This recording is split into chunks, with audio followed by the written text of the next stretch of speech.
मैथिली दरभंगा, मधुबनी और नेपाल के तराई के किछु भाग में एक आम भाषा अछि, मुदा एकर विस्तार उत्तरी बिहार के विस्तृत क्षेत्र में अछि। सहरसा, मुंगेर, पूर्णिया आदि क्षेत्र के भाषा मैथिली अछि। उनकर उच्चारण और शब्द के प्रयोग में अंतर दिखाई देत। एकर बादो भाषा के मूल रूप मैथिली अछि। मैथिली भाषा लेल फोर्ट विलियम कॉलेज कलकत्ता और सर ग्रेगसन के काज के अपना सबके कखनो नहीं बिसरऽ चाहिए। एहिमे एको रति संदेह नहीं जे एहन काज सब कलकत्ता विश्वविद्यालय में मैथिली के प्रवेश दियवा में विशेष सहायक भेल। जखन कलकत्ता विश्वविद्यालय में सब भारतीय भाषा के उच्च शिक्षा के व्यवस्था करबाक काज शुरू भेल, एहि क्रम में मैथिली भाषा पर विचार कयल गेल।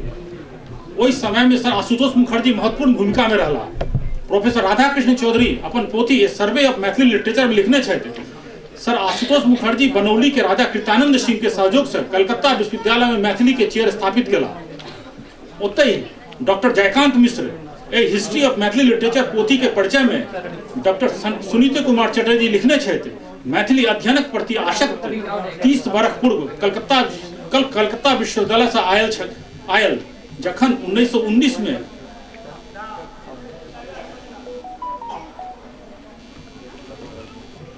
1919 में सर आशुतोष मुखर्जी प्रमुख आधुनिक भारतीय भाषा संघ मैथिली में MA धरि अध्ययन के व्यवस्था केलनि। एहिसँ मैथिलिक विद्वान और भाषा प्रेमी के अगाध अभिरुचि अपन मातृभाषा के प्रति जगलनि और बनौली के कुमार गंगानंद सिंह, पंडित खुद्दी झा, पंडित बाबूजी मिश्र, बाबू गंगापति सिंह एवं अन्य मैथिल विद्वान मैथिली के प्रतिष्ठापित करावा में प्रभावकारी योगदान दिलनि। मध्याक्रम समय में कर्नाट वंश और ओयनबाड़ वंश के राजा के काल में मैथिली साहित्यक विकास में बेसी काज भेल।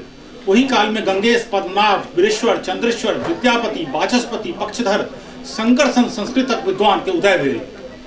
आई मैथिली तकनीकी विकास और डिजिटल परिवर्तनक नव प्रक्रिया से गुजर रहल अछि। डिजिटल तकनीकी के और सूचना प्रौद्योगिकी के आगमन से वर्तमान परिदृश्य में क्रांतिकारी बदलाव आबि रहल अछि। तकनीकी के प्रति नव पीढ़ी के झुकाव और समाज, भाषा और साहित्य के बदल के नव युग शुरू भ गेल अछि। निकट भविष्य में तकनीकी हमरा सबके और सक्षम बनावल जा रहल अछि। मैथिली के पूर्ण उपयोग में और एकरा अनंत ऊंचाई पर लऽ जा सकै छी। भाषा के मान्यता तऽ भेट गेल अछि, पर महत्व तखने बढ़त जखन ओकर समस्त क्षमता के उपयोग करी आ मिथिला के सब व्यावहारिक क्षेत्र में गर्व के संग बिना कोनो संकोच के प्रयोग करी। सुनीति कुमार चटर्जी एक भाषाविद मैथिली प्रसारक भार अगला 2 पीढ़ी पर छोड़ देलनि। वो कहलखिन जे मैथिली के भविष्य अगला 2 पीढ़ी निर्णय करत। एहि बेर मिथिला गोवा दर्पण के 4वीं अंक के प्रकाशन अनिश्चितता में छल, कारण कि प्रकाशक अपन असमर्थता जतेला। उनका लग स्टाफ के अभाव छलनि और मैथिली के प्रिंट करऽ वाला नहीं क्यों भेट रहल छल। तैयो प्रयास कयल गेल, कार्यकारिणी समिति प्रयास केला और ई संभव भ सकल। और शैलेंद्र मिश्रा जी फिर एक बेर अपन समर्पण के साथ प्रिंटर के कार्यालय में बैस कर कंपाइल करेलखिन और अहाँ सबके सामने ई अंक प्रस्तुत अछि। लेख पठनिहार सब गोटा के हमर सबक आभार। मिथिला गोवा दर्पण के ई अंक में सुप्रसिद्ध मैथिली लेखक, साहित्यकार एंड कवि के बहुत पैघ योगदान छनि।